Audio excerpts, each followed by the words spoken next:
Hey everybody, it's Mike from the Mike Wagner Show, powered by Sonic Web Studios. Visit online at sonicwebstudios.com for all your needs. Looking for a professional website without breaking your budget? Sonic Web Studios is the answer. Sonic Web Studios offers fast, affordable custom web designs that blow the competition away. Call today at 1-800-303-3960. That's 1-800-303-3960. Or email to support at sonicwebstudios.com. Mention the Mike Wagner Show, get 10% off your first order. Sonic Web Studios, take your image to the next level. Also, the Mike Wagner Show can be seen on the YouTube channel on the Mike Wagner Show. Make sure you subscribe to that, and please tell your friends. Also, download and listen on Facebook, SoundCloud, Spreaker, Spotify, and iHeartRadio. Also, watch the interview on YouTube as well. Again, the Mike Wagner Show, you can subscribe on the YouTube channel and take the Mike Wagner Show wherever you go on any mobile device. We are here, ladies and gentlemen, from the other side of the Atlantic. He is the captain, and he manages the Waves and maybe lost. He is captain of the Lost Waves. He is the UK's newest singing sensation, combining Monty Python with Bohemian Rhapsody, also a circus traveling show, a vaudeville act, or the Marx Brothers, or you could also have Captain Beefheart, or you could also have They Might Be Giants. So no matter what the mix is, he is a singing troubadour, he is a bard, and he's also the master of ceremonies, the ringmaster, and sage. And yes, you just call him the captain, and he'll be glad to sing for you, play for you, but he may dance for you, but you may not see him, but only when you see him in show.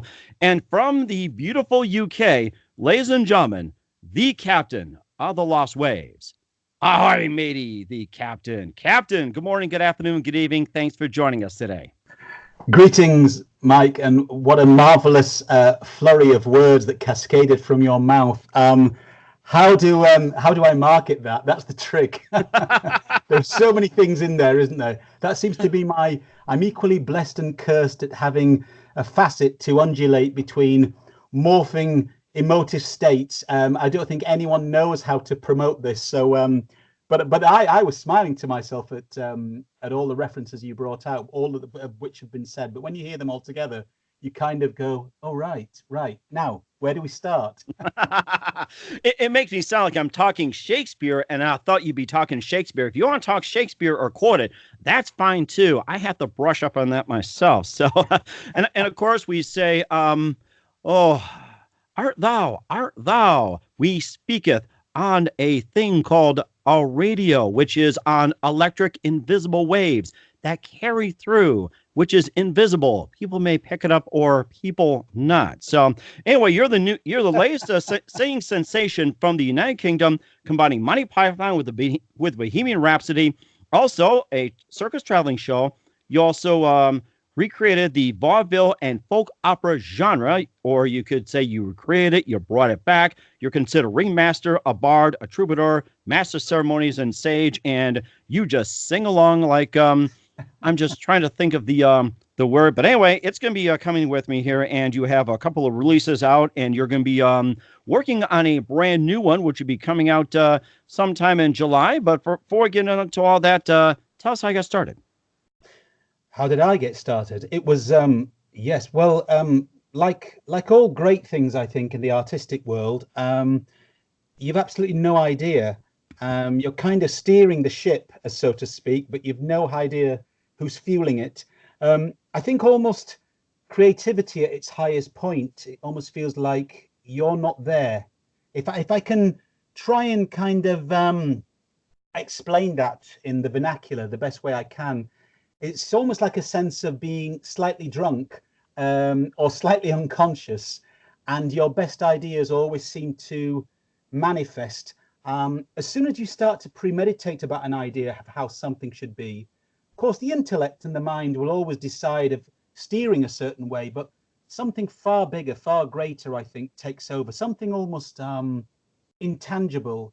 From a very, very young age in myself, since about 3 or 4 years old, it was a natural affinity to perform or create. And still to this day, when songs enter me, words or melody can just arrive. It always feels somehow external of me, but somehow I'm the kind of the conduit or the vessel through which it becomes interpreted. And I think art for anyone, whether we decide to look at it that way consciously or not, I think all art, which is made at that level, there's something subconscious going on. So we can't often define what it is or how we do it. I think Bill Withers once said a beautiful thing, that Bill Withers was asked, you wrote some beautiful songs, you made a lot of money. And he said, if I knew where those songs came from, I'd have gone back to them more, because he couldn't understand how certain songs, and I think that's the same for any writer. I think certain songs arrive, certain ideas arrive. Some people would refer to it as the muse, but it's this idea that whatever it is, hang on. It's like catching a fish. It's like hooking a melody. And once it's gone, it's gone. Something else will manifest or come around the corner. And of course, these are the classic stories of one-hit wonders, that they have found the essence of something, aligned with something so great, inspiring at one point, but couldn't ever replicate it. And then there are other artists, take people like the Beatles, for example, who replicated it so many times in such a short period that it was so prolific. But of course, trying to recreate those things, like a lot of great bands try to recreate their old days, and something is palpably different. So I think it's so, you can sometimes see some of the old bands become like famous tributes to themselves. They're trying to reenact something that was so natural first time round. It's not quite happening second time around. They still might do a great job, but it's that intangible thing. I don't think any of us can quite describe what that is, but it's an intangible essence. And I think creativity, performance at that level, always feels like something else is driving the ship, so to speak. Mm-hmm. It sounds amazing too. You talked about Bill Withers, you talked about the Beatles, and who are some of your favorite artists that also influence you in what you're doing as well too? Like say with things come natural, flow, don't try to force, or say first time it happens, you try to repeat a second time, it's going to fall apart. So who are some of the others that influence you as well?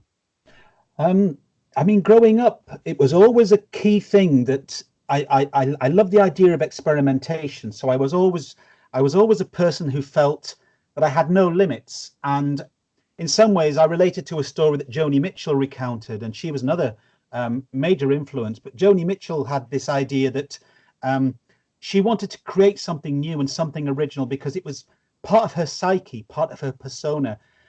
She couldn't get on board with as much tradition as she would have. I'm not saying she would have liked. It's much easier to be in tradition because there's a lot of traditional things that happen, and a lot of traditional things tend to be very, very successful.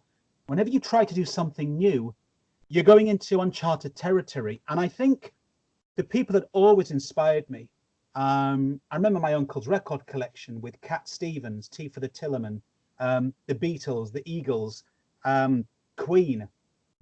These artists all had an immense grasp of melodic structures, wonderful lyrical stories, operatic stories, then a bit later on things like Meatloaf, truly epic in their operatic scale.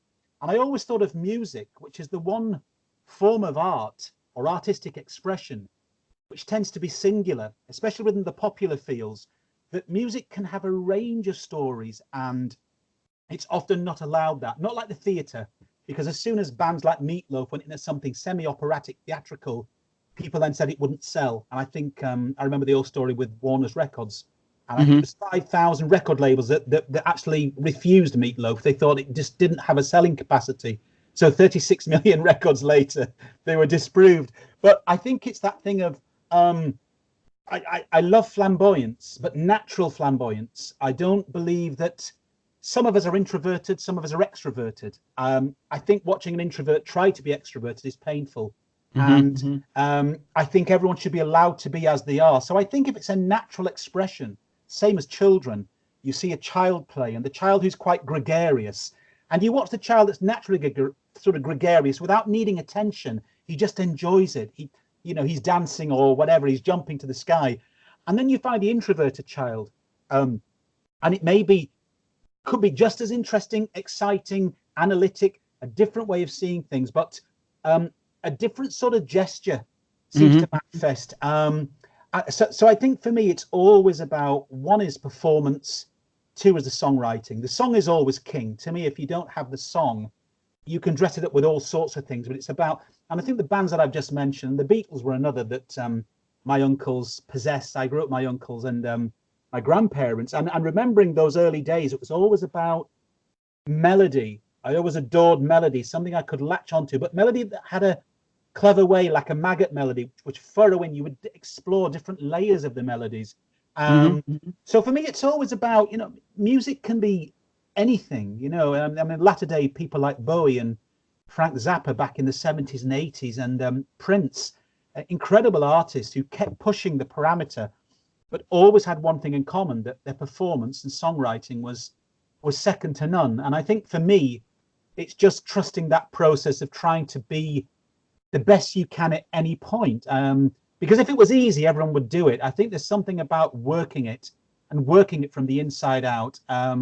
So yeah, I guess in some ways, vocally wise, people like Freddie Mercury were a massive influence. I always had quite a large vocal range, but people like Freddie, it was something I had a relationship to, because I just thought the whole way he did it was so natural, and it always felt very natural for me. And I think Freddie always said that. People like Michael Jackson would say that being on a stage was so natural. It was almost more natural than their other state of living or experiencing life. It was in those other areas they experienced immense problems or other social anxieties. So yeah, I think it's just a few names there of people that have really sort of deeply inspired me, outside of the other types who were of the acting sorts, again inherited, like the Marx Brothers, the Laurel and Hardy, old Chaplin reruns, that just majestic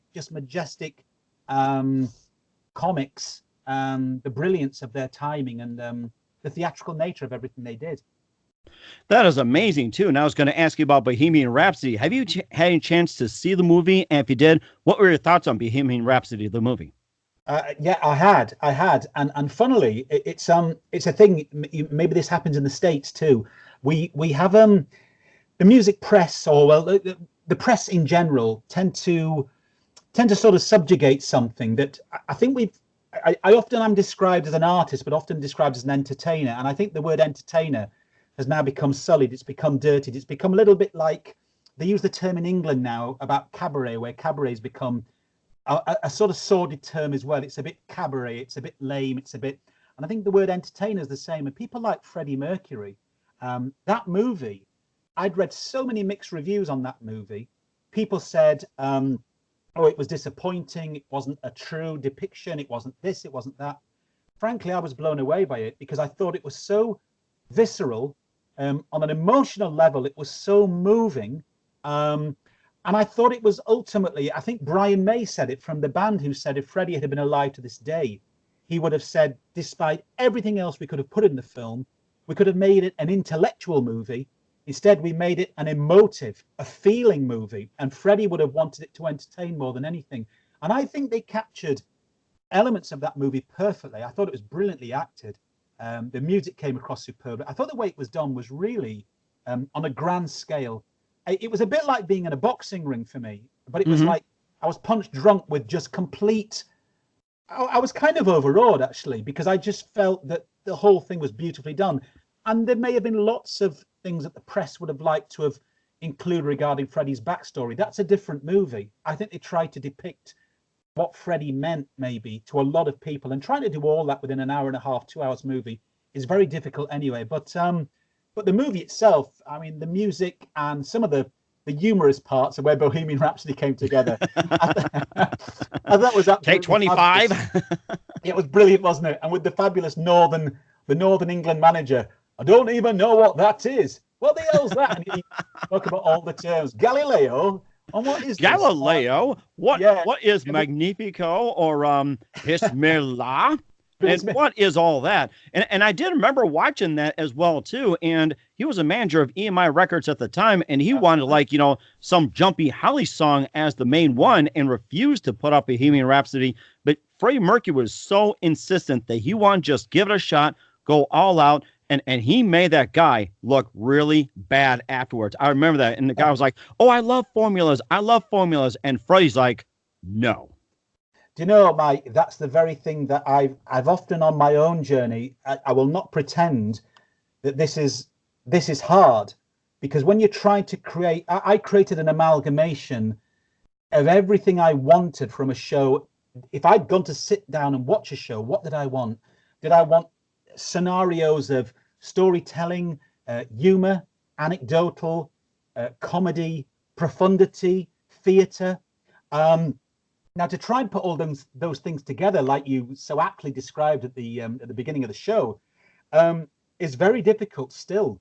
And the thing that I see is, like, when I'd watched that part of the Queen movie, realizing how much I related to that, because actually the idea that Freddie wanted to bring ballet to the masses, labels thought was just horrifying. And I think what he did, and how once he was established, and of course he had the money behind him, so you had EMI, you had a big player whilst he was still standing his ground, trying to do that as an independent artist, self-financed by a small fan base. And that's where, you know, the rubber meets the road, because you realize, wow, trying to convince people of, I mean, we're now in 2019. It's like all these scenarios haven't existed, but I think that's part of the human condition, that we tend to sort of go back to our default setting, which tends to be safety.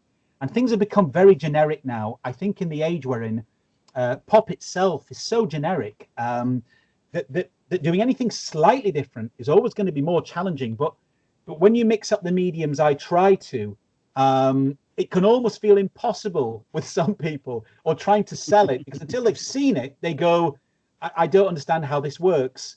So they always conceive in their heads that, how can you mix this with that? And like I say, 30 years ago when Meatloaf was having the same thing about, that was 30 years ago. You'd think we'd have moved on.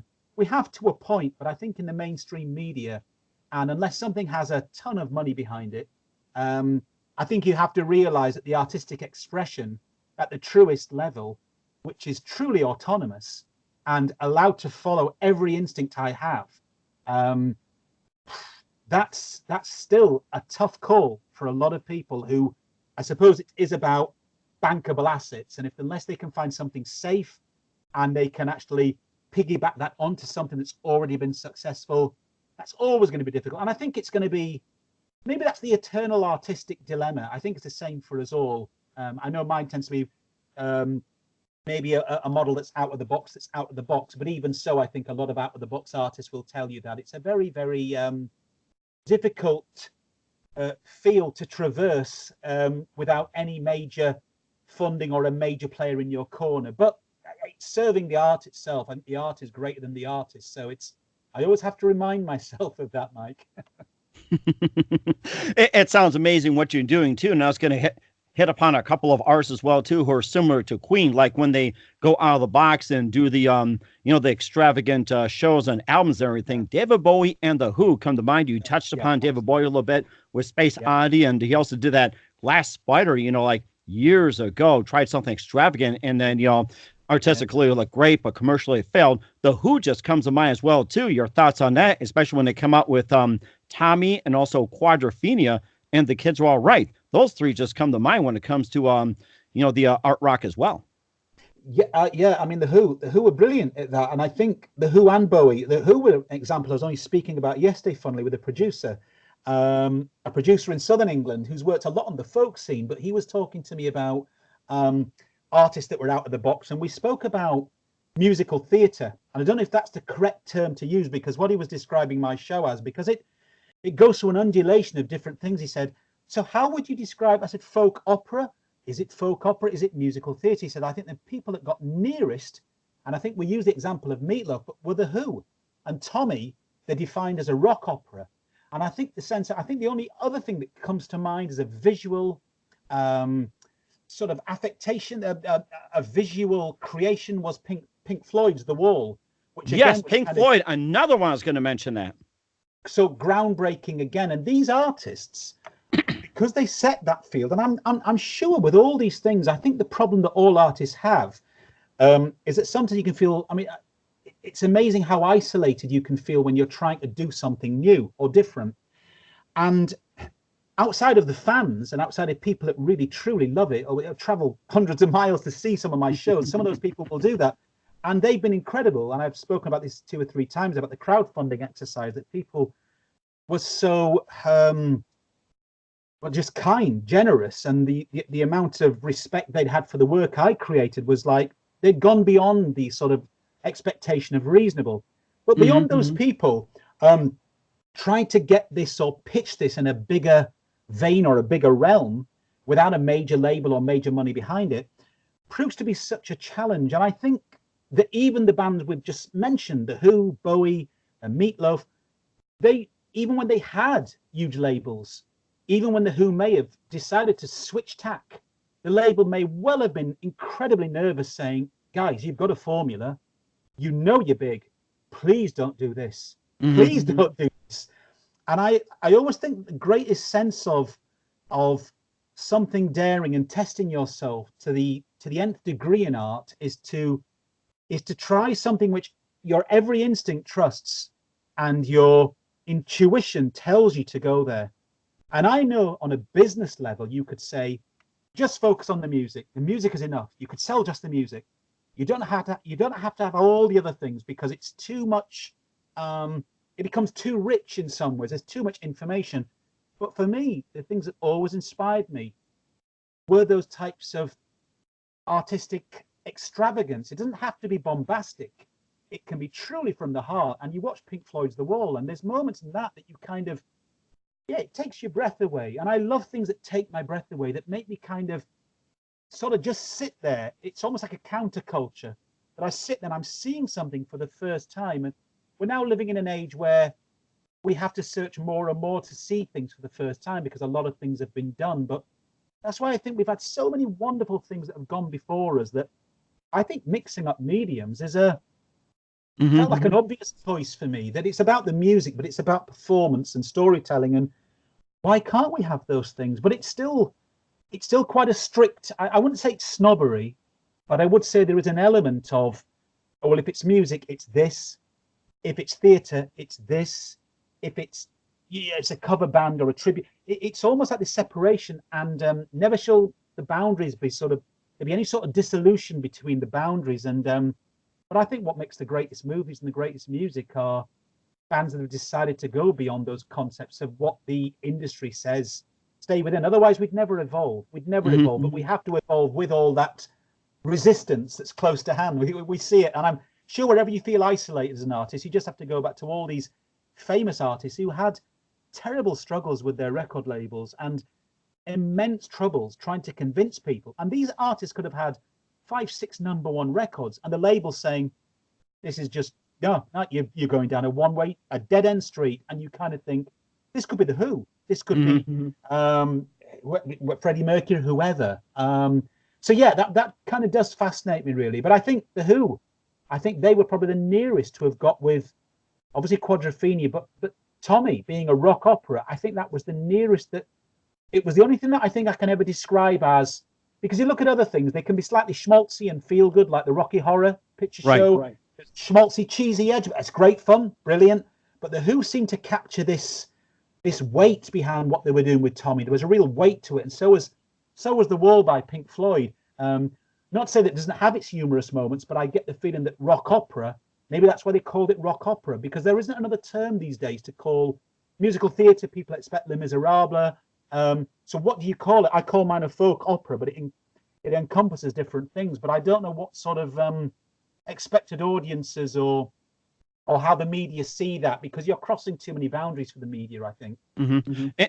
And also people seem to expect as well, too, like with everything being the same shape and everything else. And of course, talking about sort of a vaudevillian way, and also rich in costumes and everything. Genesis with Peter Gabriel comes to mind, and also to an extent, yes, with John Anderson before they went completely pop, stripped down their shows and everything, especially with Genesis going Phil Collins. Maybe just a couple of thoughts on that before we get to your latest work. Well, it's funny, you've you either done your homework, Mike, or you literally have the instinct of obviously a well-read man musically, because a lot of those references there are references that I often get to my own work, because early Genesis, The Lamb Lay Down on Broadway, I think, and things like early Peter Gabriel, people often hear elements of that in my music, and I think there were elements of Marillion, because I go through that thing of either my music has been described as everything from chanson to world to cabaret to progressive folk opera, whatever that is. But touching upon things like Pink Floyd and early Genesis, then which morphed, of course, Peter Gabriel's later work, which I always loved as well. I thought there was another innovative artist who decided to use every palette, every color, from the palette that he was allowed sonically. He would, people like Kate Bush as well, from that classic English heritage, but great songwriters. But but those people again had a, there was this thing that I related to, which what Jim Steinman said, that he said that music generally is based on domesticity. It's a form of domesticity, popular music. So whilst we can all relate to that, he said the stories that he was inspired by, particularly car crash songs like Tell Laura I Love Her. He said that Bat Out of Hell was the ultimate car crash song. And he wanted to create stories about heroes, epic stories that were cinematic. I've always felt the same. I love the stories of domesticity, and some of my songs will be stripped down in that sense, but I also like to be able to go through a range of emotive states to kind of really reach out and do something epic.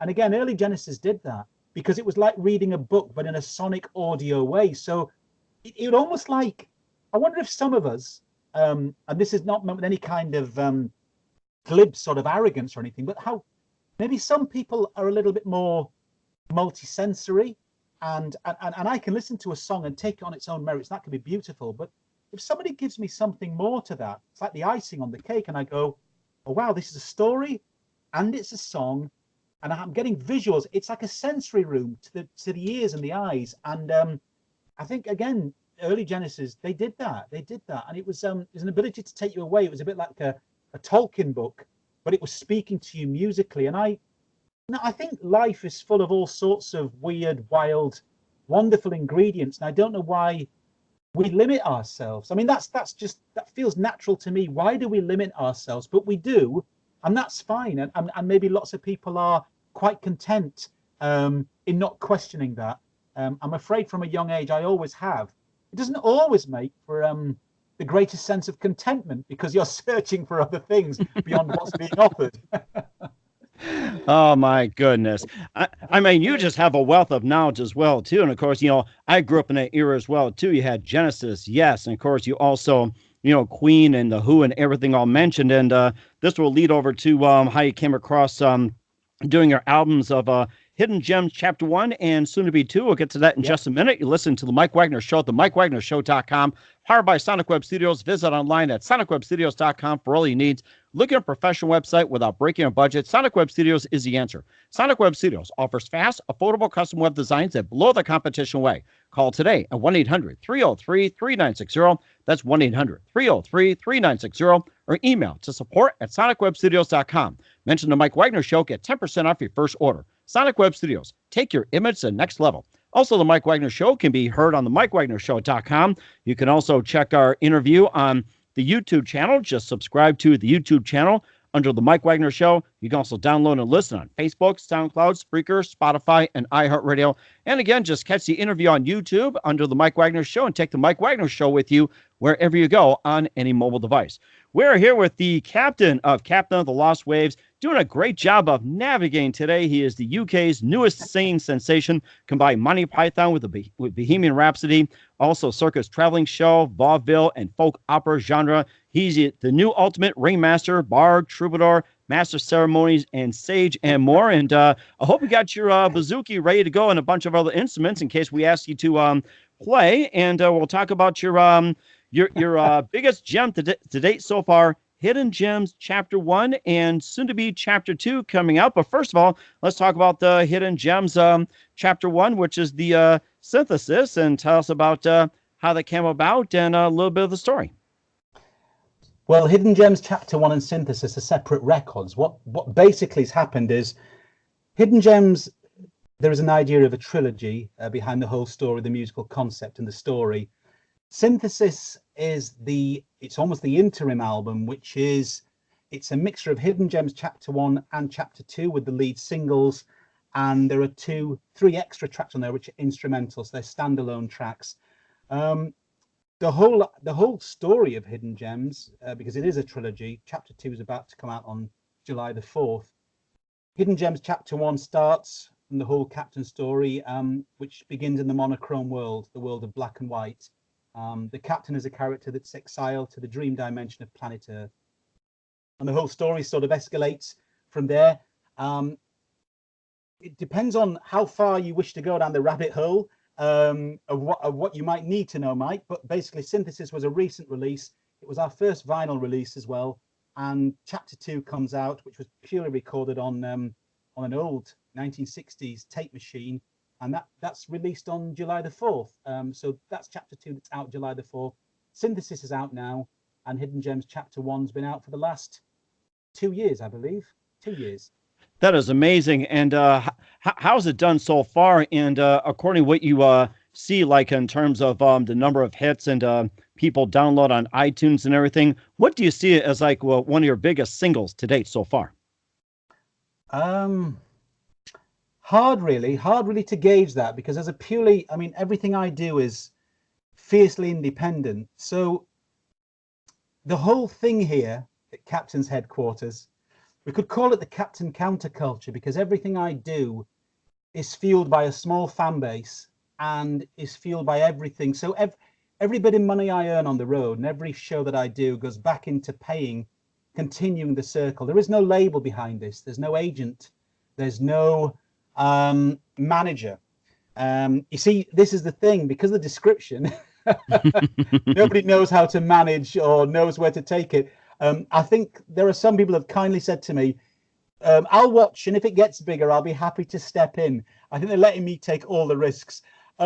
So from a, purely organically, you're talking about, there's a few thousand people that may be keenly aware and keenly into this. And they've actually helped me maintain a living in this business for the last 3-4 years as the captain. Obviously, without what we touched upon earlier, without finance and the other things that govern a great music promotion, if you have a shed load of money behind a product and people know they want to place that product and they know that product's going to be heard, and of course, it doesn't mean that's going to be a guarantee, but you have a much greater chance. But I've always believed in keeping the music pure and in following my heart with the music, in the sense that I suppose I try not to look too much at figures. The fact that I can make money and the fact that I can keep moving forward with this, that's the first remit for me. Secondly, if I get lost in the numbers game, it's a bit like the YouTube thing. I mean, I don't know if you're aware of this, Mike, but there are so many artists these days that, I mean, I get these emails all the time about why not look like you're really someone of importance. So I have organic views up to say 14,000, which sounds measly compared to some of the multi-million videos all over the world, and then for a lot of independent artists, they can part with money to buy YouTube views. And I've known artists who've done it. And of course, suddenly tomorrow I could have 2 million views on YouTube for maybe a few $100s. They're all bots, they're all robots clicking views away because it makes you look bigger. The problem for the independent artist is try to make enough noise in a world where there is so much noise and so much money behind the things that make so much noise. If you get lost in that game, you're on a hiding to nothing almost, because I've had so much critical acclaim from people in the industry as well, but it's almost as if like you are on your own. I'm on my own still fundamentally, and I accept that, and I think that's the independent artist path, because there is independent and there's independent. I mean, I'm not talking even here about indie rock or indie music, because that's almost left field of almost the corporate movement. That indie music has become a badge of honor. It's not truly independent like independent used to be. And I think the days of Zappa, and I think the days of truly independent artists, they could be anything and anyone. I think now there's a model. So I think it's almost like I'm part of this, what I would call this counterculture movement, which it's not even acknowledged as indie music. And I've had fanzines. I've had people approach me and say, love this track, love this video, would love to get the editor to place it. The editor often doesn't place it because it doesn't meet the criteria of the indie rock fanzine world. So unless you're an indie rock band which has a certain sound and a certain demographic, the fact that I wear a top hat, the fact that I'm new vaudeville, the fact that I use words like folk opera, it just doesn't fit into that demographic. And I think that can be, as I say, I'm equally blessed and cursed. The people that love what I do really love what I do. The challenge that I have is to get that kind of leverage behind it. And I have been offered talent shows over here, and ITV1 had emailed me 10, 11 times to come on one of their big shows, like Britain's Got Talent. But again, it would have been everything that would have kind of, any legacy I build with this model is from my heart. And if I went onto a major ITV1 show over here, it would have been a marvelous opportunity. But I know that the pre-contractual agreements, I would not be allowed to be the captain as I am. The song choice would be made for me. The words that I speak to the audience will be transcribed for me, written for me. And 3, I would sign a pre-contractual agreement, which meant that I would have to maintain silence if nothing worked out on the show. So I thought about this, and they'd emailed me many times. And on the final occasion, I thought, I'll answer them. And I answered them and said, I'd love to take advantage of this. If I could get on a TV show to millions of people, this could be fun. And I told them my conditions, which are the conditions I've just told you. I never heard a word back, which I'm not. Which I'm not. That shows who's boss. I'll tell you that. No, I know, and don't get me wrong, Mike. I'm not playing whiter than white here. I often say for the independent artists, there are lots of challenges, particularly the financial ones, the challenges. But I think to make art from a place of where you are challenged, it keeps you keen and it keeps you hungry. And everything I do, you have to fight for. It's not easy. And if it was easy, everyone would be doing it. And the point I'm saying is that it would be great to use. I would take advantage of any of those shows if I could maintain my own integrity. I don't sit here now and say to people, oh no, I'm not going on one of those shows because. No, I would happily do it.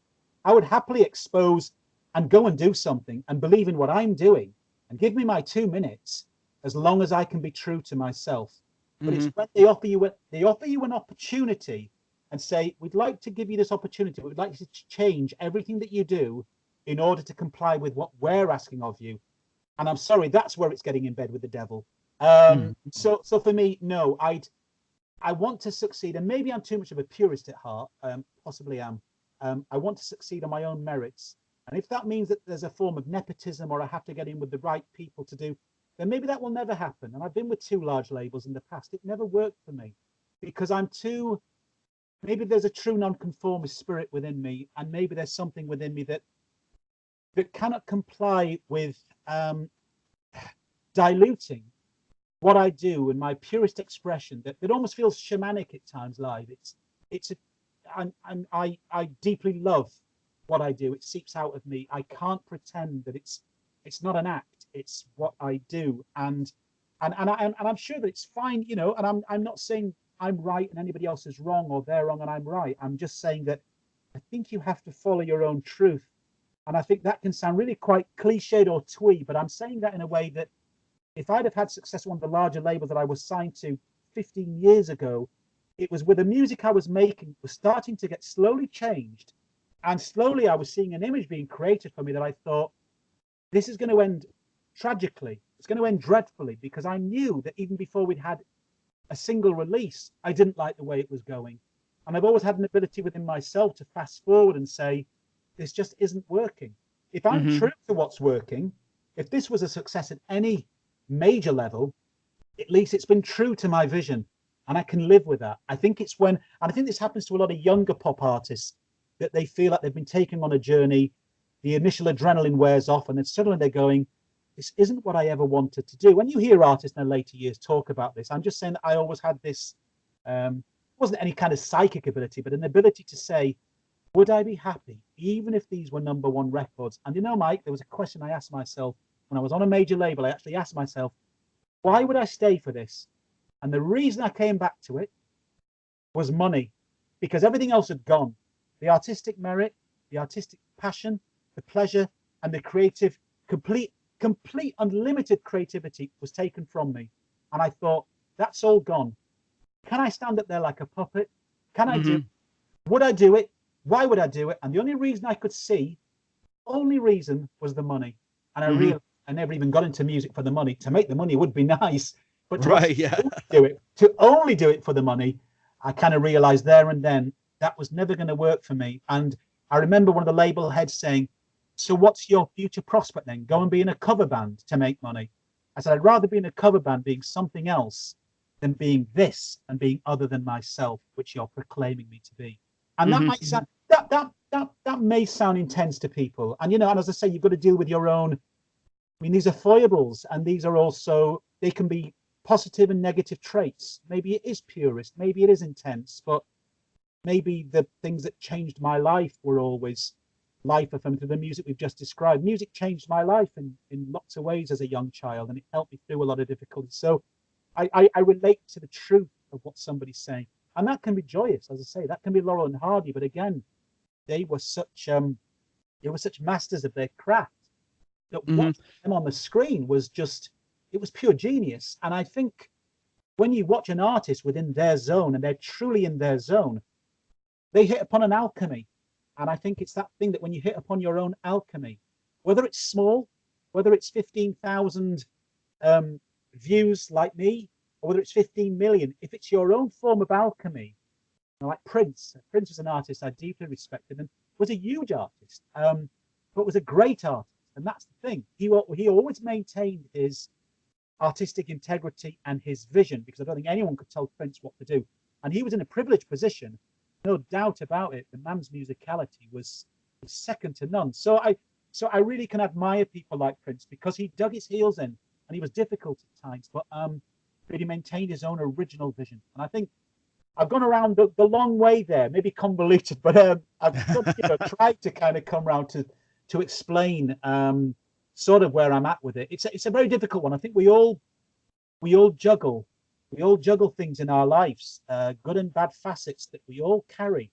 You know, what makes us strong can also make us weak. So our strength can be our very weakness, that the very thing that makes us great can also destabilize us. But I realize that maybe part of the actual vision of doing something, we're never going to be complete totality. I think that's the human condition. I think it's once you accept that within yourself and understand, can fast forward in your head and say, if I had 1 million singles that were sold with this record, would I be happy? And as I said, creatively, I wasn't, but I did kind of go, oh, the money might be nice. and that's why you're the captain of the ship. You're the ringmaster, the bard, troubadour, master of ceremonies, and sage and everything else. I think what you have said is very well, and we'll have you play a few tunes for us if we want to sing a cappella or be like a pirate or a captain or however you want to do it. We'll do that in just a minute. You listen to the Mike Wagner Show at the MikeWagnerShow.com, powered by Sonic Web Studios. Visit online at SonicWebStudios.com for all your needs. Looking for a professional website without breaking your budget? Sonic Web Studios is the answer. Sonic Web Studios offers fast, affordable custom web designs that blow the competition away. Call today, 1-800-303-3960. That's 1-800-303-3960. Or email to support@sonicwebstudios.com. Mention the Mike Wagner Show. Get 10% off your first order. Sonic Web Studios. Take your image to the next level. Also, the Mike Wagner Show can be seen on the Mike Wagner Show on the YouTube channel. Make sure you subscribe to that today. And also, you can also check out the MikeWagnerShow.com and also download and listen on Facebook, SoundCloud, Spreaker, Spotify, and iHeartRadio. Again, watch the interview on YouTube as well on the Mike Wagner Show YouTube channel. And also, take the Mike Wagner Show with you on any mobile device, wherever you go.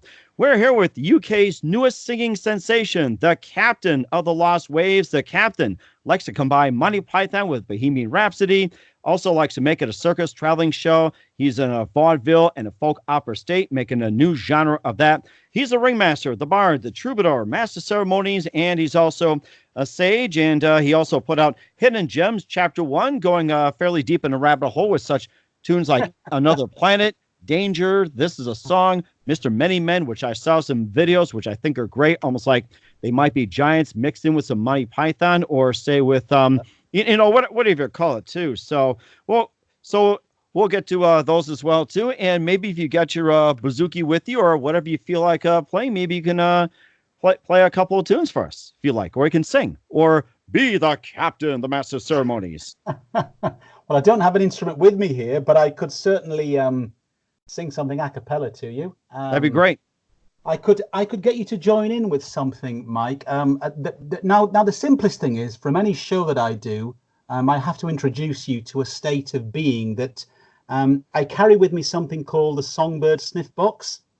A songbird sniff box. Now, the songbird sniff box, yes, it's only tiny. It's about 1 inch, and it has a multitude of coloured feathers. Now, when you open it, from it emanates the dying breath of a lovebird, the mating call of the dark-eyed junco, and the bewildering rumination of the Gogio debosi.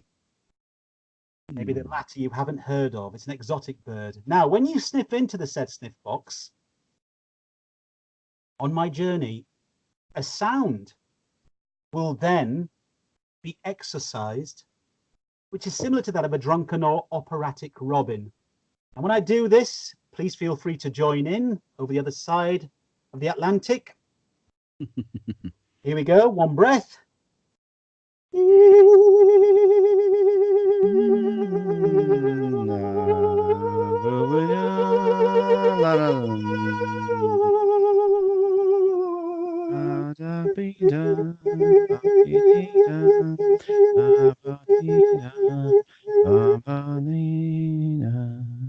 I like that.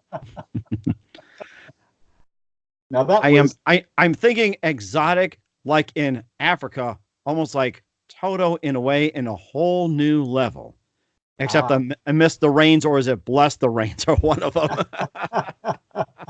That's very interesting, because the tremolo which I use in a certain way, somebody had said to me, how do you use your voice like an instrument like that? Because I thought we're often limited by language. And I said, well, communicating, as this evolved within me, this sound just evolved. And it was like, the only thing I could think of was, it was almost like an Aboriginal song circle. And I was, or an indigenous tribe. I thought, what sound would they make whilst glorifying this language of the stars, like a kind of roaming satellites became this strange sonic constellation. And I was like, what sound would the star make? And it was that idea. It was, and again, like I said to you earlier, no idea where that came from, but follow it. I have no idea where it came from, but who am I to edit what it's telling me? It just came right out. This is good. Often our best ideas, we've got nothing to do with them, have we? But yes, so it's, you know, and of course, the way that your voice can be used in different essences, obviously I use it through the songs too. You could go through a range of things. I'm just trying to think of what I should do for you. A little dulcet. Well, do you think your listeners will like listening to a cappella? Would they be happy with a little bit of a cappella? It's been done before, and I've had rave reviews about that. They encourage and say, hey, keep playing, keep singing, and do whatever you're great at. I've had great reviews. So go ahead and you can try to top them off if you like. Okay. The floor is yours.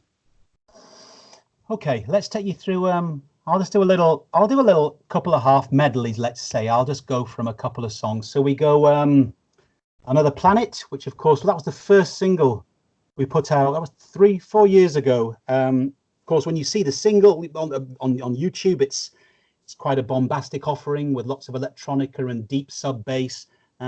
This is just the voice, and it's the update of the Robert Johnson story. And that's all I need to say to you. You can investigate what you think that might mean. So now we don't have kazoos with us, but it's got a strong kazoo section. Ba-da-da-da-da-dow, ba-da-da-da-da-dow, ba-da-da-da-da-dow, la-da-dow, ba-da-da-da-da-dow, ba-da-da-da-da-dow, ba-da-da-da-da-dow, la-la-low, ooh. The tallest man with the skinniest features, crazy preacher's eyes that say hello, how low. Why don't you tell me where the kids all go? Peculiar, strange, or peculiar funny, I'm just a vine from the crooked tree that grows, how low. Why don't you tell me where the kids all go?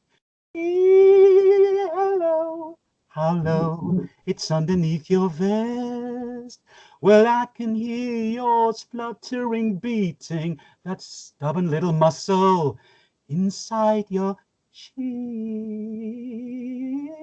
I found it. I tasted life on another planet. Now I'm having to sing rather quietly, 'cause I'm in this semi-detached building here, and it's nearly 11 p.m. In the UK, I swear it is. And the lady next door, she gets up rather early. I believe she's training to be a vet. a vet. Do they call it the same in the USA? Veterinarian surgeon. Hello. Yeah, I can feel a spluttering beating, that stubborn little muscle inside your chest. I found it. I tasted life on another planet.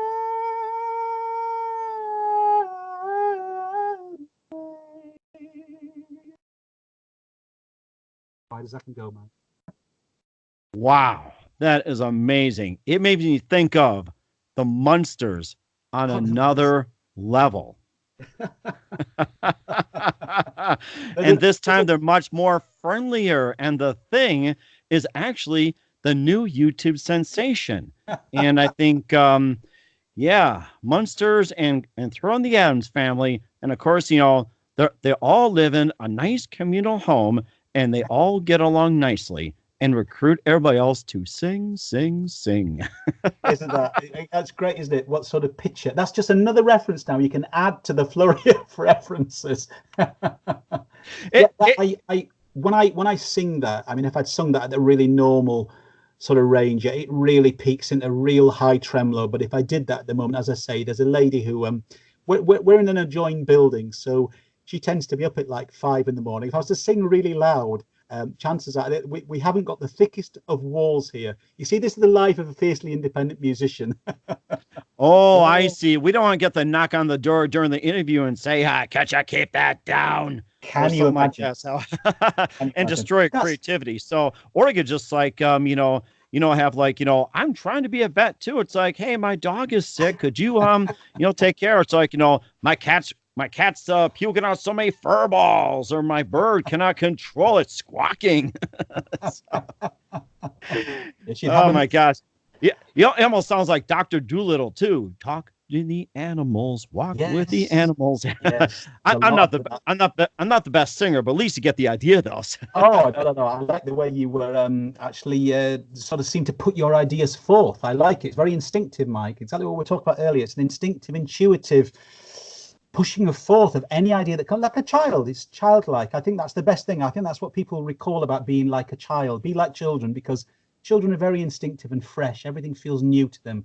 So they speak without too much editing. And I think, I know some adults tend to do that, probably in the wrong way, but there is something beautiful about the non-edited version of the human being. It's a bit more free and a bit more easy and doesn't worry too much about. So what I think we love about children and the really elderly, I think, have a very similar sort of facet, the way that they just come out with things that you go, oh my goodness, did you realize what she just said? And there's something beautiful about that. Something really honest. And just comes out of their mouth too, which is great. And I also saw one of the videos too with danger, danger, and with the lettering reminds me of Gilligan's Island. Makes me think of Gilligan in those days. It's like, Skipper, what are we doing here? Come on, little buddy. Well, yeah, these songs, as I say, and I then have songs like Mr. Many Men and Summer, which they go. It was like going through a range of, some of these songs might be more like a dark cabaret, and some of them go into more of a progressive folk, early Genesis Marillion feel, and because a lot of the sort of acoustic instruments that are used, and some of the moods and the chord changes, and then the sort of vaudeville in essence of songs like This Is a Song. So it's kind of, it's trying to go. I mean, funnily, we mentioned Queen earlier, but I remember some of Queen's earlier albums. They used to have little vignettes, these little short numbers on albums like Night at the Opera, and they were almost quite comedic too. They were sort of tongue in cheek, and Freddie was big on songs like that. And I know one of his biggest influences, I didn't realize this till much later, were the Marx Brothers, because the Queen albums were named after the Marx Brothers movies. A Night at the Opera, A Night at the Opera and A Day at the Races. So because there were some of Freddie's heroes. So I didn't realize that till much later, till after realizing, I was a massive fan of the Marx Brothers, because funnily I introduced my son to the Marx Brothers. He's only 13, but absolutely adores them. And there's a lot of children his age that just don't get it. I mean, he just maybe it's in the gene pool, I don't know. So right. Of course, a good time to introduce the new generation of the Marx Brothers. And if Queen were inspired by the Marx Brothers, the movie titles, how come they didn't name one of them Duck Soup? And we wish Freddie Mercury was alive to ask that. It's like, how come you're not naming a new album Duck Soup? Yes, I mean, yeah, maybe Or Horse maybe Feathers. yeah, see, great titles, aren't they? Maybe I should do an EP or an album. Horse Feathers, yeah. The Horse Feathers Duck Soup EP. Because it's great titles, like you say. Horse Feathers is a great, isn't it? Just it's so evocative, isn't it? Horse Feathers. So well, horse feathers, like horse hockey or horse shoot or something, which I cannot say the 4-letter word on the air, but it's like, at least you get the idea. And I think we just come up with something new, like maybe after Hidden Gems, and you got your Hidden Gems Chapter 2, which will be coming out in July, called Circus of Morality, which is to be released on July 4th. Maybe you can give us a sneak peek about that. Yeah, that's the whole record was recorded on an old vintage tape machine, a 2-inch tape machine. And what I was saying earlier was that whilst it sounds like a simpler process, it actually ended up being a much more laborious process because the tape machine broke at different times. And because it's quite an expensive old tape machine, there aren't too many of them around. Mm-hmm. It wasn't like the heady days of the 80s and 90s where the big studios would service them and calibrate the heads. The engineer who had the beautiful studio we worked in just had the one tape machine. So we'd do sessions in there, and then come certain days, the whole thing would just stop. The machine would either just stop working, and sometimes it would be out of action for a few days, sometimes an hour. You had to be ready to go when you had to be ready to go. But the sound, it was a real labor of love, but it was worth achieving because I loved the sound of when tape is pushed. And again, maybe I have not a trained ear, but enough of an ear that I've worked with music over the years that I can subtly hear when tape is being pushed, the saturation and the almost distorted edge of tape. I know to a lot of people's ears, it probably wouldn't be as sort of prominent or evident, but for me, tape always had a certain sound. So I was determined to just carry this out, and it was great. It was great, as I say, despite the challenges of working just on one tape machine. I think the big record houses of old would usually have 5 or 6, 7 tape machines set up because, of course, there was so much work going on and everything was on tape at one point. Now it's much more of a luxury. So whilst it felt like a lovely nod to the old school days of, the old romantic in me loved it, you realize that, oh, wow. And the other thing, Mike, that was key was whilst I play everything live, some of the musicians that work with me were quite sort of like shocked that, oh, I've got to play that. Yeah, because cutting and pasting onto an old 2-inch tape is a real difficult process. Not like digital. So digital process, you can do 10 takes and take your best bits. And that's it, it's fine. But on a 2-inch tape machine, generally, you can't do too many drop-ins because it's quite a difficult task. So I was sort of quite persistent and quite disciplined with people to say, let's learn the songs properly. And I think even great musicians now, people have become very lazy because it's almost like, oh, well, I'll play the chorus, then you can just paste that in. No, you've got to play this throughout. And that's a real eye-opener. And I think that's probably an eye-opener for a lot of younger musicians now, because, of course, you have access now to make all sorts of music quite quickly. That's brilliant on one hand. But what it's doing is it's not actually training. It's not training you to be able to do a whole thing. It's a bit like the auto-tune world, that there are so many singers who are struggling to sing live because auto-tune does so much repairing for them that it's actually affecting their own pitch. So what we think, again, I was saying this earlier, our very strengths can become our weaknesses. And so the digital age has given us some incredible things. I mean, the fact that we're doing this now is down to the fact that we can Skype, from two different parts of the world. That's a brilliant thing. But I think that with every blessing comes a curse. So I think what we have to be aware of is there are good things about being limited by your process. And there are good things by cutting back and saying, and I know that the mistake a lot of younger artists seem to make with Bandcamp and Cubase and all these things, you can carry on recording infinitely. You can make 1,000 tracks onto one track and you fill every frequency up.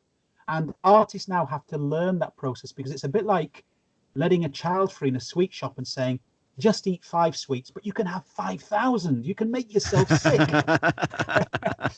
So it's just like you can play all you want, but you gotta be careful. Yeah, absolutely. And the thing is, I made an album once, some years ago, and without going into it, I'd really been unwell at the time with glandular fever, and I remember going into the small setup I had and thinking if I had enough strength each day when I was trying to recover, I thought I'm going to put down 1 track, and I had a 16-track recorder, and it first started off as an idea that a lot of these songs I had sonically structured in my head. So I thought, okay, we're going to have violins here. I'm going to have a choir. So I had all these ideas of orchestration going on. And then I realized, I thought, actually, this is going to be a real process. And I realized at the time I wasn't well. So I thought, okay, why don't I make a record that I've got to create those things? I've got to simulate. If we want the choir, I've got to be the choir. If we want the violins, I haven't got violins. I had an EBow, which is an electronic bow for the electric guitar. It creates a similar sort of sound to violin, but it's electronic. And I saw this process of like imagining you were a native or a peasant in the hills, and you had to make different food each day. But you looked out of your window and you thought, okay, I have thyme, I have a different range of herbs in my herb garden, I have potatoes, I have lentils. What can I do with this? And in a way, Mike, what it did was, it was the opposite of most recording processes.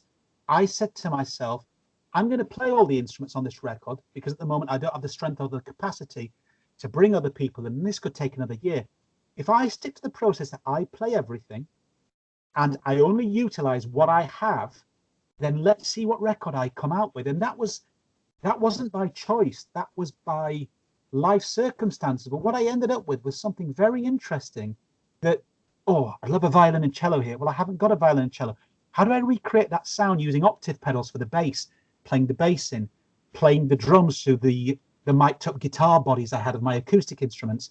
So I created a wealth, a myriad, and the exploration I went through, it was a bit like cabin fever at times, but something so magical arrived from that. And I think the thing I'm trying to say again was, sometimes by being limited, and I think this is the very nature that a lot of people are finding in our modern society, because we are not limited. We have seemingly open-ended sources of everything from social media to, so people are completely overwhelmed. They're actually exhausted without realizing why they're so exhausted. When somebody switches off that Wi-Fi, and when I've been in areas where I've had no Wi-Fi, it's not been a deliberate. Well, it's not been a deliberate thing. But when I've been in areas, I was in an area of Spain recently, in the middle of wilderness, with no internet access for 10 days. It's so liberating, because what happens is you have no choice. You can't say, "Oh well, actually, I'll just check." I can't. There's no Wi-Fi access. I had little mobile data pickup, and actually, what it does is the body, the nervous system, your mind has to learn to come down off its own innate media addiction. and even if you're aware of that, and I tend to be aware of it, it's still quite a thing of what the body goes through, because I'm a great believer that we're surrounded by electromagnetic frequencies, and even those things, even when we're not online, it's actually having an impact, because we are material, we are energy, the way we move and interact with things. And I think that all these things come together, and that you can have a plethora, a myriad of choice. And actually, in some ways, they're comparing it in the Western world, America, Britain, Australia, we have higher depression rates than any other countries. We should be, in essence, if you look at it on paper, oh, look at us. We're quite rich. We have all these choices. Too much choice is almost as bad as too little. So I think it's almost, we have to get a balance of that. But I think that's a very difficult one, because human beings are naturally curious and you want to push parameters. But whether it's making music, whether it's making food, it's a bit like great pizza, Mike. I find that the great pizzas are always just 2 or 3 toppings. I mean, you can get a great vegetarian thin crust, but sometimes just a couple of toppings, or a fungi or a mushroom pizza, it's just phenomenal. I think when you throw too many things on, it can almost conflict with each other. And I think that's what's happening now in a kind of the digital age. There's too much noise for people to actually kind of sift out. So I think we're all suffering from it. I think we're all suffering from it. It's the digital picture I'm referring to. You touched upon a really good subject about pizzas, digital and everything. And I grew up in a pizza culture as well, too, with being from Chicago and coming out to North Dakota Right. and from the Midwest. And I'll tell you, Chicago is like the pizza capital of the Yes, world, and of we have course. thrived on pizza, breakfast, lunch, and dinner. And we learned it too. Really? It's like, 2 or 3 is fine. If you overload on so many things, you're gonna get a really soggy pizza, and you'll be like, yeah, like that. I mean, just 2 or 3 are fine. Where it can be sausage, or say like with onion, or say like some people like Absolutely. mushrooms, or maybe a little bit of anchovies. You don't just Yeah.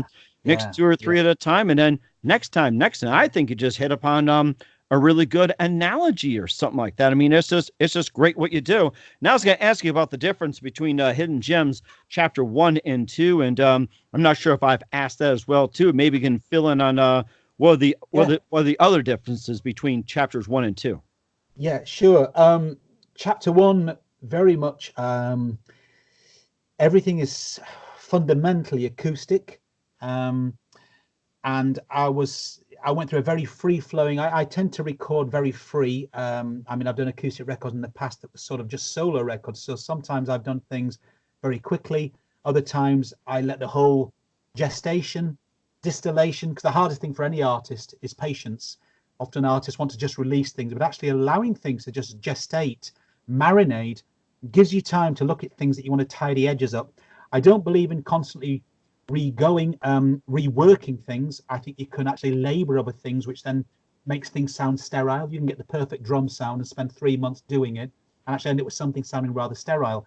But the first record was very much an organic experience with an accordion player, mandolins, double bass, drums, choir.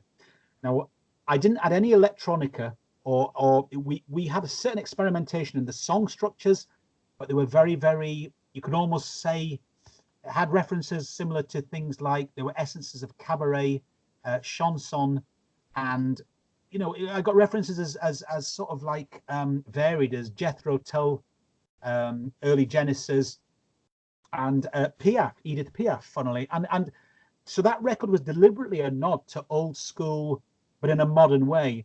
But whilst I've always experimented with the sounds and genres, the single version of Another Planet, of course, was an electronica-based record. I was working with electronica at the same time. The second record, I realized again was going to be primarily acoustic, but we were going to merge into the ideas of a little bit more experimentation, a little bit more of the electronica seeping in. There's more synthesizer use. There's a couple of sampled uses. The new single Drifting, we've programmed 40 sets of drums plus little drums and kettle drums.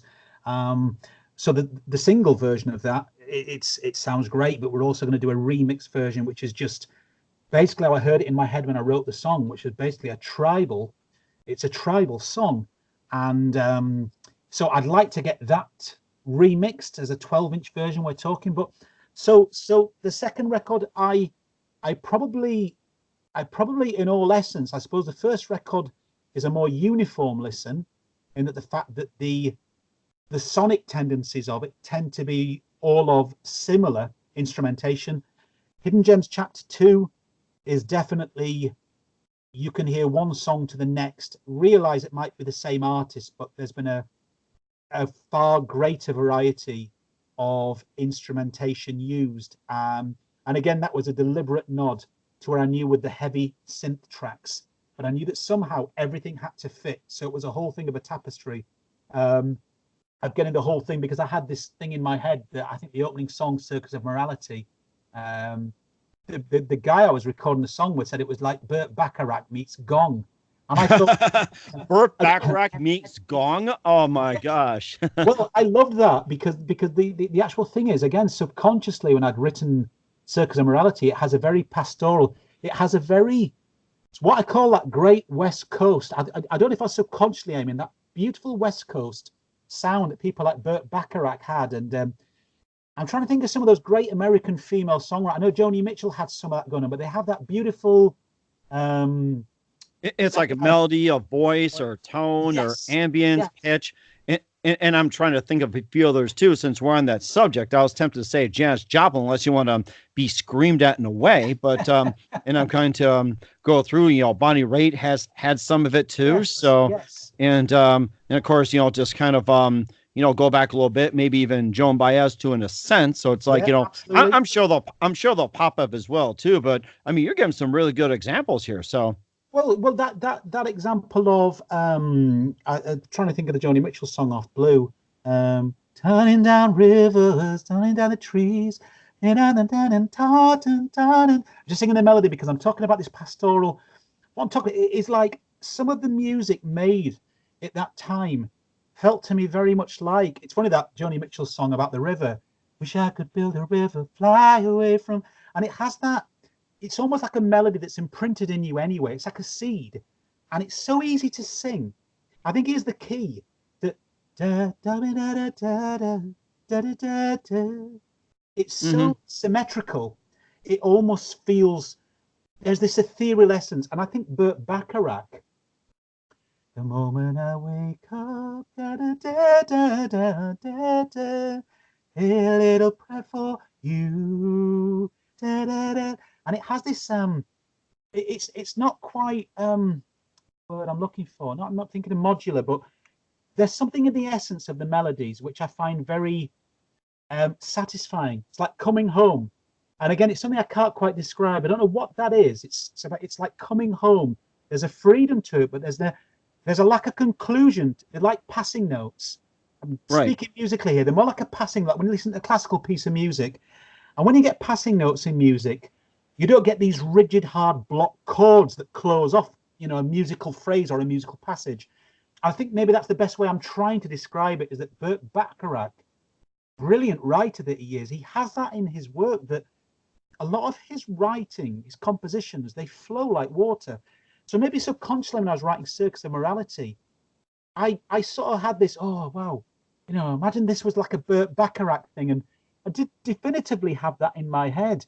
And that melody kind of, when I had that in my head, and this writer saying, well, it's like Burt Bacharach jamming with gong. And I went, oh, wow, it's lovely when somebody actually picks up on something you were maybe trying to hint at, because lots of things you do, some come from places you don't know where they come from. Some songs do come from a place where you go, that definitively feels like a nod to a Burt Bacharach essence. And going through the album, there have been nods to, Uniforms.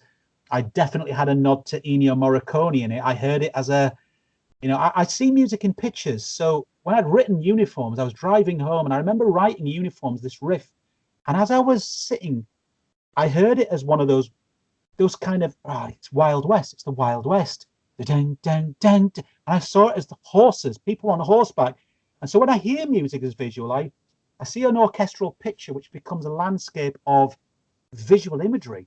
So as I'm seeing it, I'm thinking horns, but there's a theremin line, and I heard a theremin line. There's a theremin that underplays the violin line, and the violin doing a counterpoint. And I'm seeing all these things, and of course it can feel a bit overwhelming because I've got to get these ideas down.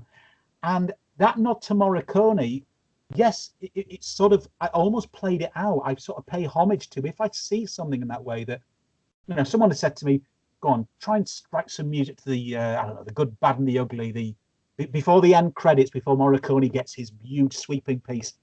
And I see it like that. And sometimes I've always seen music visually in the way of pretending I've got this song and I'm going to do this with it. And then going into a song like Brain, just sort of going through the journey of the album, that was people have compared that to Syd Barrett, because it was there was a certain mania to it. But it has this harpsichord, and the harpsichord sort of brings this sense of madness because it's insular. It's about how the brain, it's the most arrogant organ inside me for sure. How do I live with it? It's the world's lousiest lodger, Mike, Even I think I'm doing well, it'll just let me know you're not doing as well as you could do. And so there's a mania to Brain, but it has this manic, it's seeping. It's like as if the brain could speak. This is what he'd sound like. And then going into Berlin Between the Wars, which was then Germany in that dark cabaret sense of glamour between the wars, Berlin Between the Wars, and then Drifting becomes this world music piece, and everything has an emotion and a mood. And then there's a song called Hating Hate, which was about trolls and dealing with really bad situations I've gone through online, just being attacked by certain people for no reason, and this is a problem in the online world. Too many trolls, yes. Yeah, and then rather than responding to people with maybe what they wanted from me, I don't. I respond in a different way. I don't choose to interact and incite my vitriol back at them, because I find that a pointless game, and also that makes me into something that the very thing I'm trying to undermine, I become part of. So I kind of go, and I don't mean to try and sound that whiter than white with that, but I almost meditate on that if someone's really had a go, I go, okay, what can I do with this? How can I use this? How can I utilize this as a positive thing? And that can be difficult for any human being, because when someone's attacking you, your human essence is to try and protect yourself. And I wrote a song called Hating Hate, and the lyric says everything about it. It says everything. So I thought the song has this, and we actually got samples of old World War and German soldiers. They were actually organic samples, and we built the organic samples, and they're marching. Dun, dun, dun, dun, dun, dun, dun, dun, dun, dun. It actually sounds like someone's going to war. Interesting. Yeah, but my concept of what I'm singing, and of course it goes through that journey, and then it's just got the nod as it goes through different songs which take you on a warmer journey. And as the album comes out, I end with a song called Pantomime, which is a real nod to that old school jazz vaudeville feel, because I wanted the album to leave you feeling like you're on a white fluffy cloud and everything was okay again. So you've gone through this journey of intensity, and I've used a lot of different sonic ranges. It's more like I think Hidden Gems Chapter 2 is more like a collection of, say, an artist's work. That was from chapter so, this was from chapter. It was more like not like a best of, but like when people have a collection of their work, because it seems like it's from different periods. But I just followed my own vision with it, and you know, the response so far has been wonderful from fans and certain critics. It's getting it out further wide to a bigger audience. I mean, like I say, even as an independent artist, it would be wonderful if there was a little slot I could fall into, because I'm paving a new. I suppose if you're paving a new path of any sort, it doesn't matter whatever it is, whether it's a business or a new pizza, or it's always going to be you're making your own footprints. You're not following anyone else's, and that's always going to be a challenge. But you know, pretty much trailblazing. You're right too, and of course, all this leads with you being on the road as well too, being the ringmaster, the bard, the troubadour, master ceremonies and stage, up on stage, and tell everybody where you've been playing and what's your next tour stop. Well, yeah, I've been playing a range of places. I tend to do a range of different things, from what you would class as a standard folk club, because I can be solo acoustically. And then I do a range of steampunk shows, because steampunk seems to be one of those things. Whilst I don't describe myself as steampunk, somebody made a wonderful observation about the steampunk community, that there's no such thing as steampunk music, only music that steampunks like. And because steampunk is that Victorian archetype fused with sci-fi, they're very imaginative people as a generalized sort of thing, that the steampunks have really adopted what I do as the captain. So I do lots of little shows like that, and I've done a couple of weddings for super fans recently, 2 in the south of England, which were both absolutely blissful, glorious experiences. And then doing like a range of different things like the fairy festivals, which that's another kind of, you get the enchanted forest, and you get these amazing setups where mystical characters and a lot of Celtic music as well. So brought into a sort of foray. I don't have one particular stomping ground. As I say, I have to find my way through. It can be the folk world, it can be the steampunk world, it can be anything that's a little bit left of center. I'm doing things like Belladrum Festival up near Inverness here in the UK, which is like high in the Highlands in Scotland, which is a beautiful part of the world. Go down really well at Belladrum. It's a great scene. Later in the year, there's other shows going on. I'm trying to find a way to get into Europe more this year, and if there's any chance, trying to get to the USA. But damn those visas, Mike. Damn those visas again. I was just going to ask you when you're coming to the U.S., but why are you damning the visas when you got a MasterCard or American Express or Discover? Why are you damning the visas? Oh, if only it was that sort of visa, eh? I know, I'm kidding. I know. If only I could sail my captain's ship way beyond customs way out of the reach of any kind of sonic radar range. It's become more difficult for everyone these days globally to get places. But somebody said to me, it's become more difficult now than ever to get into America to perform as an artist, especially if you're a smaller artist, an independent artist. Because I've constantly been told about America, and the amount of people who have seen my work, especially musicians who've been there, who just say it would just be wonderful if you get yourself to America. And I'm working on that one. I'm trying to work on that one the best way I can. If only I could make myself invisible. The lost captain of waves. The lost captain waves. Yes, or you could say waves of the lost captain, or captain waves and the lost. It's like, come up with something, or maybe have to sneak through a back door, go to Canada into the US. I mean, there are some openings over there too. You can get past those security guards. I've got to find a way. Kidding. Surely I must be able to find a way. I find that on a more serious note, I find it quite, it's a very strange predicament we're living in, where people are threatened by, most people with an instrument. I think there was a term recently, Mike, that I think 90% of working musicians make less than $3,000 to $4,000 a year, something silly like that. It's such a low amount. You think an acoustic instrument was like a stock market broker arriving in London and, oh, this guy's going to be here to make serious money. Whereas most people with acoustic instruments, from buskers to folk musicians, don't actually make a lot of money. Most artists are artists because it's a chosen path. They have no, put it this way, most people don't make art because they want to make money. There's far better ways to make money than trying to make art.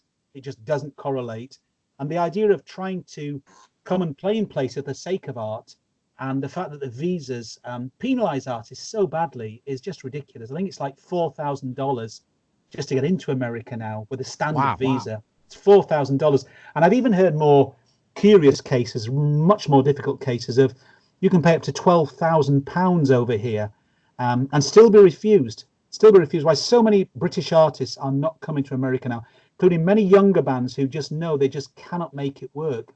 They cannot afford to make it work. And as if it isn't hard enough for musicians already and artists, they make it even harder. And I don't really think that musicians are the problem in that sense. They're not going to steal a huge amount of money. Most artists coming to New York, Florida, Miami, wherever it was, for a month or so, aren't going to really steal that much money out of those economies. I think you'd be much more in danger of the white collar worker. It's people with instruments in hard cases don't, as a rule, make that much money. Right. That makes sense. That makes sense. You're also doing a great job of it as well, too. And before we wrap up here, and of course, it's been great having you on. You've just been fantastic guiding us through this journey. And I'm really enjoying this trip as well. Love to have you on again soon. And, a nice ship and everything. I was going to upgrade to a yacht, but no, I'm kidding. It's like, I'm happy with the rowboat here. What do you consider your biggest influence in your career? Oh, goodness me. I really don't know how to answer that. I would, without sounding, how will this sound? Well, musically, you see, I have many, I've always said that I think all of us actually, not just me, I'm a human being like anybody else. We're a composite of so many things. So if I was to tell you certain music may have really influenced me, but actually then it could be certain actors, certain books, certain people in my life, certain people that I watched from afar that were neither performers nor just amazing people, that I kind of think my stories and my music are influenced by humans. So they're not always musicians or artists. But I mean, one of my earliest influences, and most of my influences came through my uncle Rod. And he introduced me to a lot of the music that I loved. But my first major influence creatively, I would say that really, really captured me were the movies of Woody Allen, interestingly. My love of Woody Allen it hasn't dissolved through the years. It's just that I think it was an evolutionary thing, that my love of Woody Allen as a kid, and seeing those amazing films like Manhattan and Annie Hall, and the pure sort of architecture of New York. And okay, there were always these sort of like somber woe is me movies, because that was part of Woody's appeal. But those films used to completely captivate me, and often my music writing can be influenced by a movie, or they can be influenced by a story. So there can be many things that influence me, but I probably try to say that that's where it started. The Marx Brothers, Laurel and Hardy, other influences he passed down to me. And then I would say musically, melody was a massive thing. So the Beatles were one of the big starters because the songwriting, the Beach Boys, Queen, then getting older into Prince and Bowie and people. But I have no one specific thing. I think in the latter years, but I was always a lover of. I don't like the elitism with any form of music, but possibly my favorite form of music still to this day is classical. But I don't like the elitism that goes with it. But you give me Debussy or Barber, and still Adagio for strings every time I hear it, or Albanini. These pieces still do something, as I was trying to describe earlier, Mike. I don't know where they come from. They just come from something beyond my own grasp. Beyond your own perception, pretty much. Yes, and I sometimes wonder about some of the truly just the greatest human expressions, whether that be engineering. You look at the buildings in New York, you look at the fact that they can put a rocket into space. It's still quite incredible. It's almost miraculous. And talking about technology, the miracle of technology.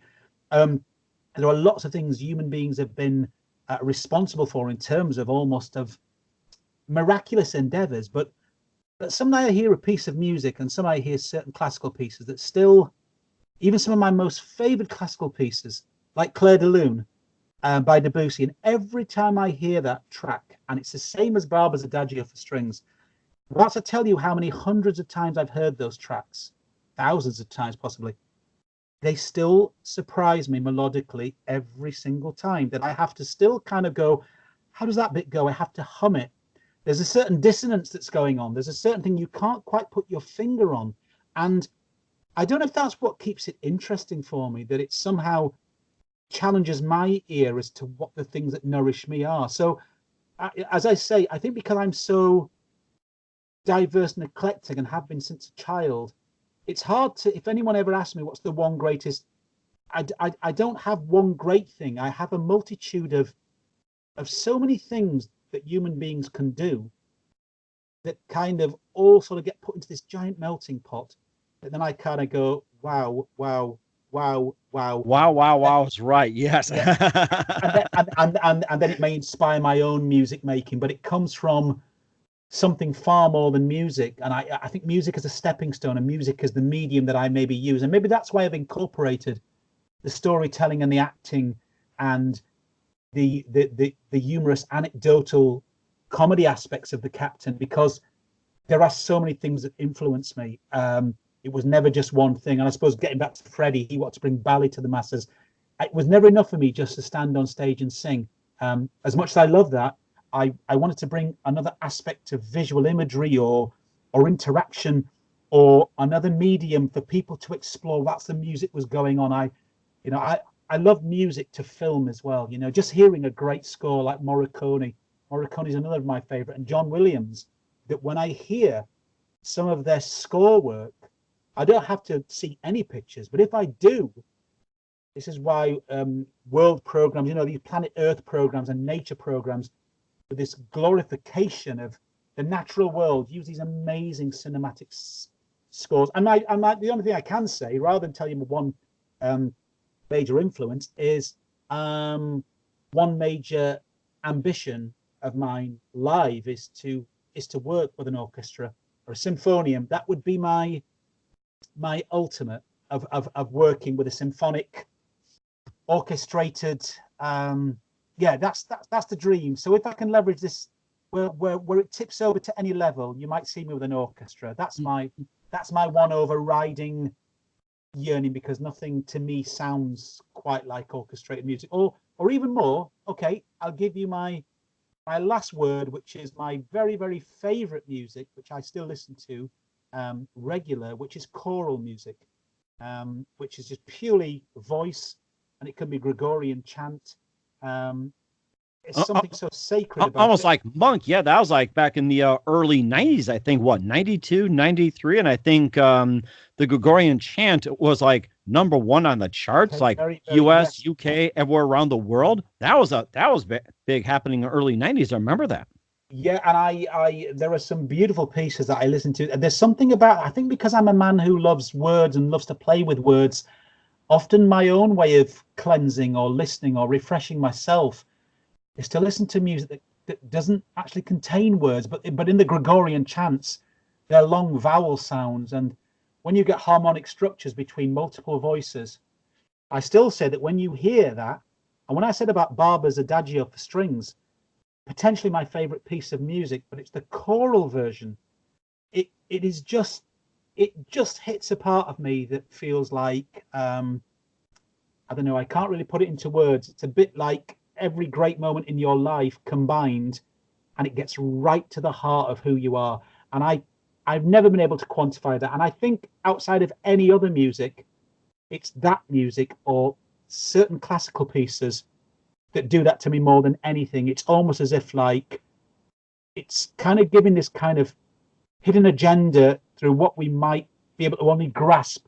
You know, maybe we're only grasping 5% of what we really are at some level. But I find that it's those pieces that that do that to me. So rather than saying one influence, maybe I can only give you my two most favoured forms of music, which are probably classical and definitely choral. Choral music is, particularly as I say, choral music. Agnus Dei. If you ever listen to Agnus Dei, and there's a fascinating story about Agnus Dei, and I don't know if you know the piece, Mike, but it's so beautifully sung. And if you just Google Agnus Dei, there was a story that the Vatican thought it's such a powerful, sacred piece of music. It was too powerful.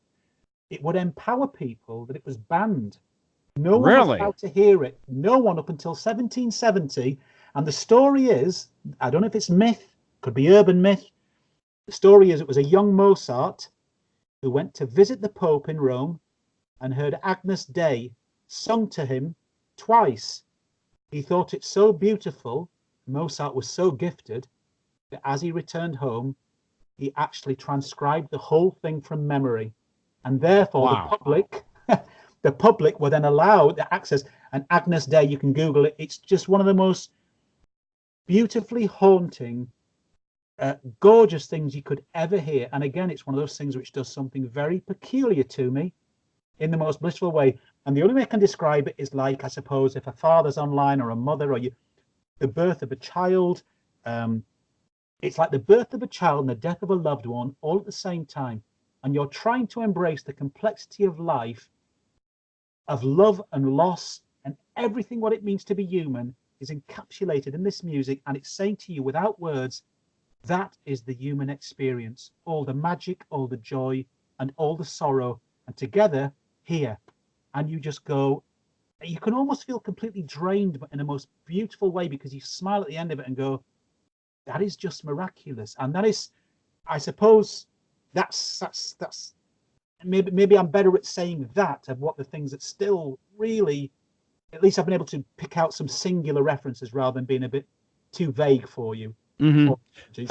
I think that's amazing what you do, and you go in such great detail, and you really care about your work, and it's just amazing. And I'm looking forward to what you've got as well too, and looking forward to having you on. And what's the best advice you can give to anybody at this point? Best advice? What to best advice? Any yes, to any human. One is just to be yourself. Don't worry what other people think too much, and that's a very, very tricky one for all of us, because we tend to be empowered by people's energy, which means that when people make us feel good and say nice things, that empowers us. When people say bad things, that takes us down. I think it's to find the inner peace within ourselves, which is immune to external circumstances. So I think if I wished people anything, anyone that's listening, we all share a common thread. Find the inner peace in yourself, because it isn't found externally. And despite all the aspects of the world and what the world has to offer us, it's only ever found internally. And if you look inside yourself, and that can be a lifetime's journey, I'm not saying this is easy. I've been on that journey all my life. But if you find an inner peace that isn't dependent on external circumstances, then you are richer and freer than anyone could possibly imagine. So it doesn't matter. It will surpass the #1 record. It will surpass the big house on the hill.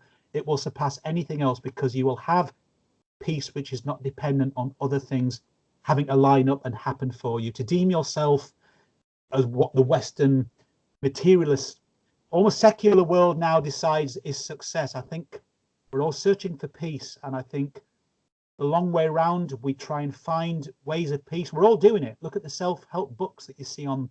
Self-help books are everywhere. I see numerous of them, yes, especially online in Amazon.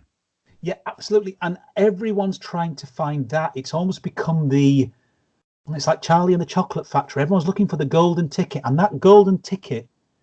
And again, you've got to be careful how you say these things. I'm not trying to come over as some kind of religious guru, but it's just facets that I've understood in my own life, that it's always within you. And no matter how much approval you seek outside of yourself, you're always going to be on shaky ground if your own inner peace is concluded by your ability to be lifted by others or to be taken down by others. It's once you become not immune of others, but to care whilst not caring, because as long as you can do that and be everything that you can be, and give of yourself, then that's the best thing you can do. And I think that's the greatest achievement anyone can, because let's face this fully on here, Mike, is that if music was the answer and success was the answer, we wouldn't have had the plethora of tragedies we've seen in the rock and roll business, of people who died young and people who died tragic lives. But music is just a stepping stone. It's only we're given a clue, but not the answer. I think the answer comes in a much deeper, much more profound place. And I say this from my own experience, that the profound place is within us. And the problem is that we all, including myself, have gone down this rabbit hole, and we've traversed the universe miles and miles and miles to try and find it externally. It's not external, it's inside yourself. And it's only, we are a galaxy inside ourselves, and most of us daren't search because it's a vast, vast space. And it's a rather frightening journey, because there's a lot to be explored. We are unfigure-outable at the end of the day. But if you can find that core within yourself, which is peaceful, and you can reside there, then, well, that's what I'd wish. That's what I'd wish for anyone. The only advice I would give on that is to be yourself, and not to have opinions, but not to treasure them. To always be willing to be changed by the other person in conversation. To never hold on to anything too much, to say, I don't believe that I have any scenario or conclusion to tell anyone to say, this is how it is. This is how it is for me right now. It may not be like how it will be for me in a year from now. And you've got to be humble enough to realize that life will sculpt and change us anyway. And talking about gurus, life is the guru, because life can be incredibly challenging, and it will push us to the nth degree. So I think that's what I wish anyone who's listening, because I'm human like you are, and we're all searching for peace. And I think at the end of the day, I think it's just allowing yourself, be kind to yourself. We tend to be kind to others before ourselves. I think we're most thinking of ourselves. So that is amazing. And that is amazing. I think you pretty much summed up very nicely, and it's been great having you on, Captain. And of course, I love to continue on your journey. Looking for having you on again soon. Once again, tell everybody your upcoming projects, what's your website, how do people contact you, and where can people find your hidden gems and other works? Fabulous. Thank you, Mike. Well, yeah, the website is captainofthelostwaves.com. You'll see gig dates there. You'll see cinema with all the videos there. The music is available through all the main stores, including iTunes, Amazon, all the rest, the usual suspects. Shows that are happening, you'll see under adventures and shows at the website page. Hidden Gems Chapter 2 is out July the 4th, which is, of course, your very, very important Independence Day. What else can I tell you? The brand new video to Drifting will be out on Wednesday, July the 3rd. That's a brand new video that will be going out exclusively that date. You can contact me, captainofthelostwaves@gmail.com, if anyone wants to contact me. And if anyone doesn't catch that, you can contact me at the website under the term correspondence or contact, I believe. So, and there's YouTube and all things. Anyone can leave me a message anywhere they like. This will be like throwing out crumbs, and I'll be the singular Hansel and Gretel finding my way back to the house made of sweets. And of course, just be careful of the rabbit hole. That's all. We're all going down a large rabbit hole, aren't we, Mike? That's right. I just want to say, Captain, it's been fantastic. Captain of the Lost Waves, thank you very much. You've been fantastic. Love to have you on the journey again soon. And do us a favor, keep this up to date, and look forward to having you on again soon. You've been fantastic. I love your journey. Greatly appreciate it. Thank you, Mike. No, it's been a real pleasure talking to you. And obviously, I can see that a lot of your references, a lot of things you hinted at really were kindred to me. You really picked out some really notable things there, and that I thank you. Yeah, and thank you, Mike, for your time, and thank you. It's people like yourselves, as I say, for the independent artists, it's people like yourselves and people who think a little bit out of the box that it's those people I need as supporters, because my journey isn't going the conventional route. So so bless people like yourself, Mike, and thank you so much.